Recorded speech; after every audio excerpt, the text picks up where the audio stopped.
ନମସ୍କାର ଦର୍ଶକ ବନ୍ଧୁ, ଜୟ ଜଗନ୍ନାଥ। ମହାଭାରତରେ ଏକ ରହସ୍ୟମୟ କଥା ଆଜି ବି ଲୋକମାନଙ୍କ ମୁହଁରେ ପ୍ରଚଳିତ ହେଉଛି। ଏ ଯେମିତି ତମେ ଭଗବାନ ଦିନେ ଗଧର ପାଦ ଧରିଥିଲେ। ହଁ ଦର୍ଶକ ବନ୍ଧୁ, ଭଗବାନ ଦିନେ ଗଧର ପାଦ ଧରିଥିଲେ, କିନ୍ତୁ କାହିଁକି? ଯିଏ କ୍ଷଣିକ ମଧ୍ୟରେ ସବୁ ପରିବର୍ତ୍ତନ କରିପାରନ୍ତି, ସବୁ ଅସମ୍ଭବକୁ ସମ୍ଭବ କରିପାରନ୍ତି, ସେହି ନୀଳାମୟ ପୁରୁଷ ଭଗବାନ ଶ୍ରୀକୃଷ୍ଣ କାହିଁକି ଦିନେ ଗଧର ପାଦ ଧରିଥିଲେ? ଆଜିର ଏହି ରହସ୍ୟମୟ ବିଷୟ ଉପରେ ଆଧାରିତ କାହାଣୀଟିକୁ ଆରମ୍ଭ କରିବା ପୂର୍ବରୁ ଆପଣମାନଙ୍କୁ ଅନୁରୋଧ, ଭିଡ଼ିଓଟିକୁ ଶେଷ ପର୍ଯ୍ୟନ୍ତ ଦେଖିବା ପାଇଁ। ମହାଭାରତ ସମୟର କଥା। ମହାରାଜା ଯୁଧିଷ୍ଠିର ରାଜସ୍ୱ ଯଜ୍ଞର ଆୟୋଜନ କରିଥିଲେ, ଯେଉଁ ଯଜ୍ଞରେ ହାରାହାରି 1,00,000 ରାଜାକୁ ନିମନ୍ତ୍ରଣ କରିବାର ବ୍ୟବସ୍ଥା କରିଥିଲେ। କିନ୍ତୁ ଭଗବାନଙ୍କୁ ଜ୍ଞାତ ହେଲା ଯେ ଜରାସଣ୍ଡ ନାମକ ଜଣେ ରାକ୍ଷସ 1,00,000ରୁ 2 ଜଣ କମ୍ ରାଜାକୁ ବନ୍ଦୀ କରିଛି। ସେ ମଧ୍ୟ ଏକ ଯଜ୍ଞ କରୁଛି, ଯେଉଁ ଯଜ୍ଞରେ ରାଜାମାନଙ୍କୁ ବଳି ଦେବ। ଏହି କ୍ଷେତ୍ରରେ ଭଗବାନ ଶ୍ରୀକୃଷ୍ଣଙ୍କ ଉଦ୍ଦେଶ୍ୟ ଥିଲା ଯେ ସେହି ପାପାଚାରୀ ଜରାସଣ୍ଡକୁ ବଧ କରିବା ସହିତ ରାଜସ୍ୱ ଯଜ୍ଞରେ ରାଜାମାନଙ୍କୁ ଉପସ୍ଥିତ କରାଇବା। ତେଣୁ ଭଗବାନ ଶ୍ରୀକୃଷ୍ଣ ଛଦ୍ମ ବା ବ୍ରାହ୍ମଣ ବେଶରେ ଭୀମ ଅର୍ଜୁନକୁ ସାଙ୍ଗରେ ନେଇ ଜରାସଣ୍ଡ ରାଜ୍ୟକୁ ଯାଇଛନ୍ତି। ସେଠାରେ ଯାଇ ଦେଖିଛନ୍ତି ଯେ 4ଟି ଦ୍ୱାର ଅତିକ୍ରମ କରିବାକୁ ପଡ଼ିବ।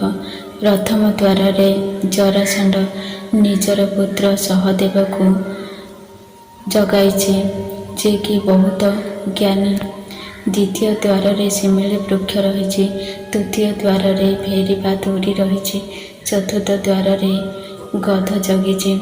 ପ୍ରଥମ ଦ୍ୱାରକୁ ଅତିକ୍ରମ କରିବା ପାଇଁ ଭଗବାନ ଶ୍ରୀକୃଷ୍ଣ ସୁମଧୁର ସ୍ୱରରେ ବେଦ ପାଠ କରିଛନ୍ତି। ଯେଉଁଠାରେ ସ୍ୱୟଂ ଭଗବାନ ବ୍ରହ୍ମା ବେଦ ପାଠ କରୁଛନ୍ତି, ସେଠାରେ ସହଦେବ ଅତ୍ୟନ୍ତ ଖୁସି ହୋଇ ବ୍ରାହ୍ମଣ ଭାବି ପ୍ରଥମ ଦ୍ୱାରକୁ ଛାଡ଼ି ଦେଇଛନ୍ତି। ଦ୍ୱିତୀୟ ଦ୍ୱାରରେ ଶିମିଳି ବୃକ୍ଷ ରହିଛି।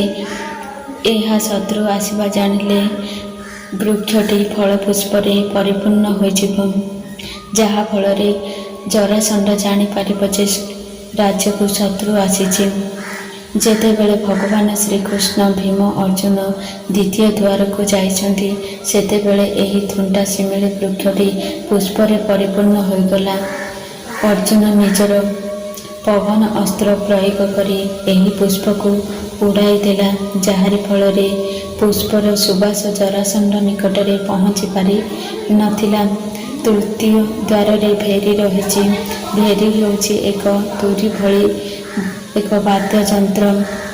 ଶତ୍ରୁ ଆସିବାର ଜାଣିଲେ ଏହା ବାଜିବା ଆରମ୍ଭ କରିବ।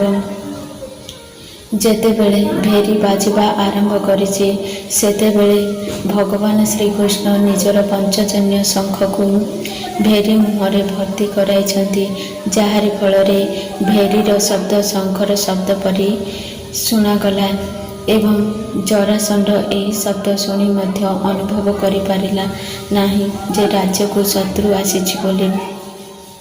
ଚତୁର୍ଥ ଦ୍ୱାର ବା ଶେଷ ଦ୍ୱାରରେ ଗଧ ଜଗିଛି। ଦ୍ୱାରପାଳ ହୋଇଛି।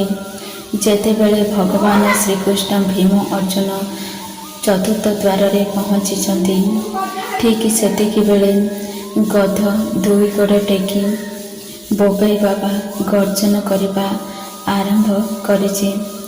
ଭଗବାନ ଶ୍ରୀକୃଷ୍ଣ ବାମ ହାତରେ ନିଜର ପଞ୍ଚଜନ୍ୟ ଶଙ୍ଖକୁ ଗଧର ମୁହଁରେ ଭର୍ତ୍ତି କରି ଡାହାଣ ହାତରେ ଗଧର ପାଦକୁ ଧରିଛନ୍ତି। ସେହି ଦିନଠାରୁ ଆଜି ପର୍ଯ୍ୟନ୍ତ ଲୋକମାନେ କହୁଛନ୍ତି ଭଗବାନ ଦିନେ ଗଧର ପାଦ ଧରିଛନ୍ତି ବୋଲି। ଏହି ଭିଡ଼ିଓରୁ ଏହା ଶିକ୍ଷା ମିଳିଲା ଯେ ଯଦି ଆମ ପାଇଁ କାହାର ଜୀବନ ବଞ୍ଚିବ, ତାହେଲେ ଆମେ ଟିକିଏ ତଳକୁ ଖସି ଯାଇ କାହାର ପାଦ ଧରିଲେ ଆମର କୌଣସି କ୍ଷତି ହେବ ନାହିଁ। ତେଣୁ ଆପଣମାନେ ସର୍ବଦା ସମାଜର ସେବା ସମାଜର କଲ୍ୟାଣରେ ନିଜକୁ ନିୟୋଜିତ କରନ୍ତୁ, ଯାହାଫଳରେ ଆମର ଏହି ଭାରତବର୍ଷଟି ଗୋଟିଏ ରାମ ରାଜ୍ୟରେ ପରିଣତ ହେବ। ଯଦି ମୋ ଭିଡ଼ିଓଟି ଆପଣମାନଙ୍କୁ ଭଲ ଲାଗେ ତାହେଲେ ଭିଡ଼ିଓକୁ ଲାଇକ୍ କରନ୍ତୁ, ସାଙ୍ଗମାନଙ୍କୁ ସେୟାର କରନ୍ତୁ ଏବଂ ଚ୍ୟାନେଲକୁ ସବସ୍କ୍ରାଇବ୍ କରନ୍ତୁ। ଜୟ ଜଗନ୍ନାଥ।